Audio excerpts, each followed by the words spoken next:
Bonjour, et bien dans cette vidéo, je vais montrer comment réaliser une pièce paramétrée. Alors qu'est-ce que j'appelle une pièce paramétrée? C'est une pièce sur laquelle je vais pouvoir faire jouer un certain nombre de choses. Par exemple ici l'épaisseur. Je vais avoir un petit tableau. Hop, je vais pouvoir faire par exemple bouger le diamètre intérieur. L'assise ici, l'épaisseur.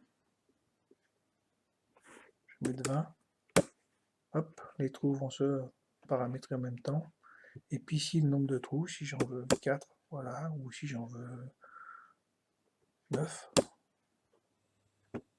Voilà. Donc c'est une pièce qui va bouger en fonction ici des paramétrages que je vais mettre ici.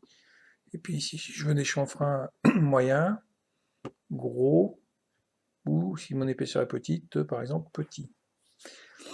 J'ai une autre sorte de paramétrage que je n'ai pas montré ici, mais enfin voilà les plus courants et efficaces. Donc on va regarder ensemble comment faire ça. Donc je vais créer un nouveau document que je vais appeler Flask démo vidéo.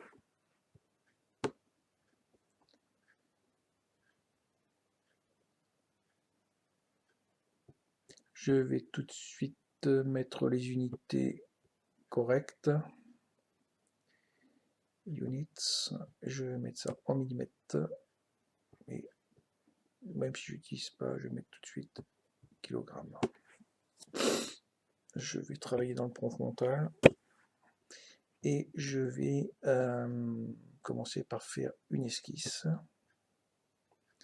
que je vais appeler couronne.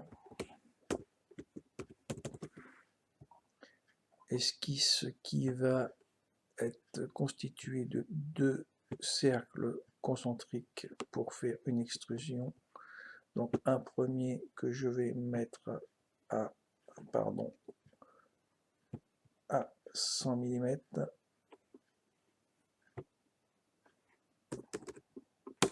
Et je vais faire un élément distant de ce cercle ici. Et dans un premier temps, je vais mettre ça à 20 mm.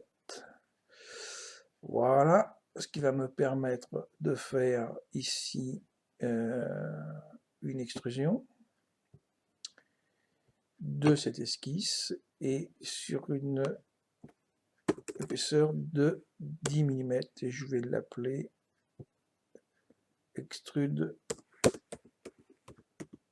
couronne. Voilà. Je vais prendre cette face ici, je vais refaire une esquisse pour faire le trou. Je vais l'appeler cette esquisse trou.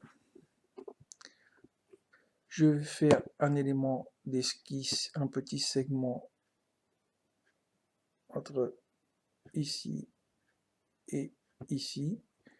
Et je vais me servir du milieu pour construire ici. Je vais l'accrocher sur le milieu. Ici. Et alors celui-là, je vais ne pas le laisser en cercle de construction. Voilà. Et je vais lui mettre une cote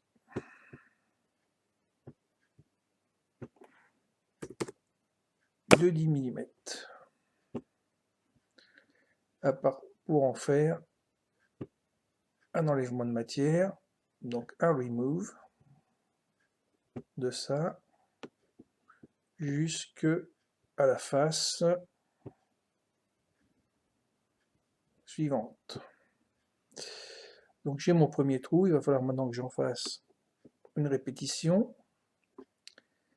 Donc on va faire une répétition ici circulaire.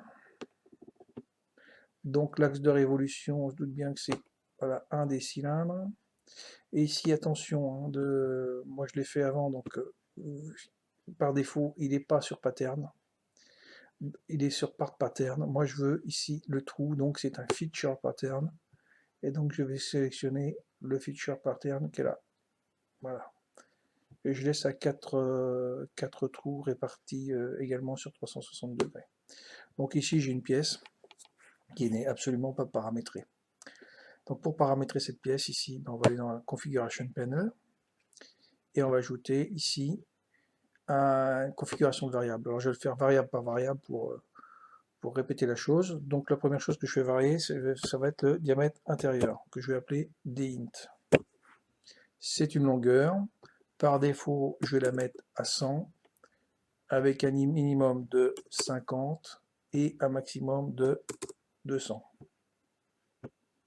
Ajouter ici une variable que je vais appeler assise, avec par défaut à 20 mm, un mini à 10 et un maxi à 50. Je vais aller dans la couronne ici, je vais mettre assise.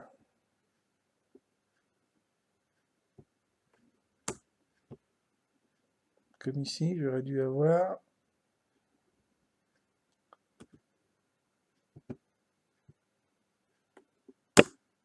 des hints.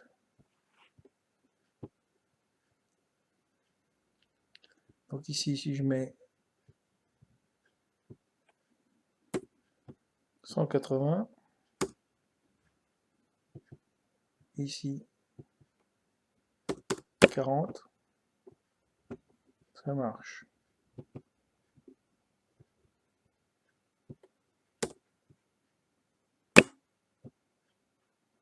Quelque chose qui ne marche pas, que je ne comprends pas.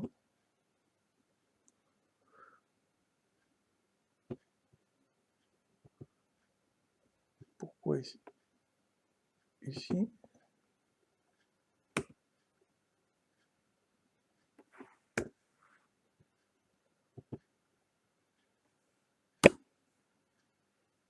Voilà.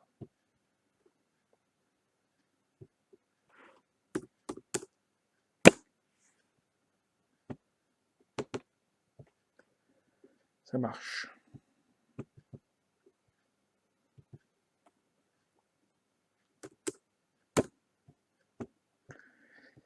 Donc voilà, on a nos deux paramétrages qui fonctionnent.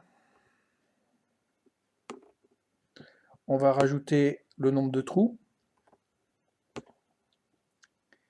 Donc ici, configuration de variable toujours. Et ici, attention, je veux que ce soit un entier, puisque le nombre de trous, c'est un entier.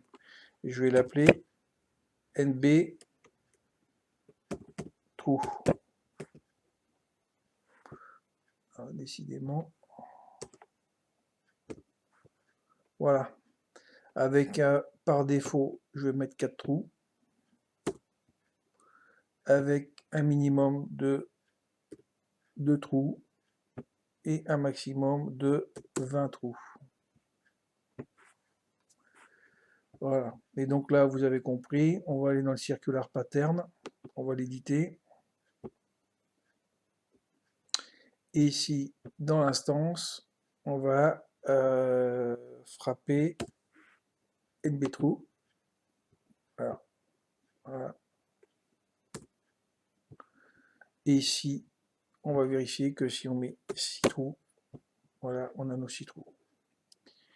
Donc ici, on a à peu près ce qu'on veut. On va ici illustrer avec les chanfreins. On va prendre des chanfreins de 1 et on va les faire sur cette arête et cette arête. Voilà. Et on va essayer, alors le checkbox, je vous le laisserai essayer tout seul. On va pouvoir faire une liste ici. Je vais me mettre petit, moyen, grand, Voilà. Et je vais configurer la fonction. Ici, je vais faire plus. Et ici, il me met de sélectionner ce que je veux paramétrer ici. Et donc, la distance. Ici, on voit que j'ai mis que c'est fait. Alors, je vais mettre down. Donc, le petit, je vais lui mettre 1. Le moyen 2. Et le grand 3. Et là, je peux faire disparaître ça de manière à ce que je vois un peu plus ce que je fais. J'ai donc, alors c'est pas joli parce que line input défaut c'est pas terrible. Quand même, on va ici le renommer. Et on va mettre taille de chanfrein.